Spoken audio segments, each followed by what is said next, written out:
ভারত থেকে আমদানি করা 25,000 টন চালের প্রথম চালান আগামীকাল বাংলাদেশে এসে পৌঁছাবে। সকালে চট্টগ্রাম বন্দরে এসে পৌঁছাবে চালবাহী ভারতীয় জাহাজটি। খাদ্য মন্ত্রণালয় থেকে পাঠানো এক সংবাদ বিজ্ঞপ্তিতে এ তথ্য জানানো হয়। বিজ্ঞপ্তিতে বলা হয়, ভারত থেকে উন্মুক্ত দরপত্রে চুক্তির আওতায় 24,690 টন সেদ্ধ চাল কেনা হয়েছে।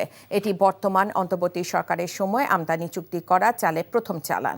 মন্ত্রণালয় আরও জানায়, আমদানি করা চাল নিয়ে এমভি তানাইজ ড্রিম নামের জাহাজ বন্দরে পৌঁছানোর পর চালের নমুনার ভৌত পরীক্ষা শেষে দ্রুত খালাস শুরু হবে।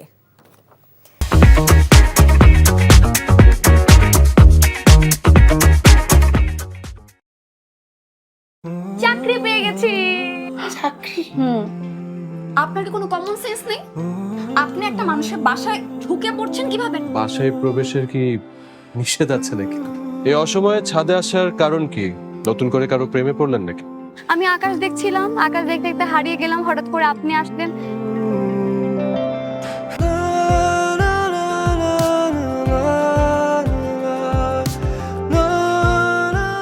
তুমি এখানে কেন?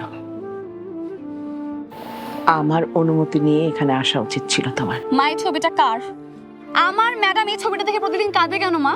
এই মেয়েটা কি সব কথা বলছে? মারিয়া, তোমার কি হয়েছে? আজ এত বছর পর কি শাস্তি দিব আপনাকে বলেন তো?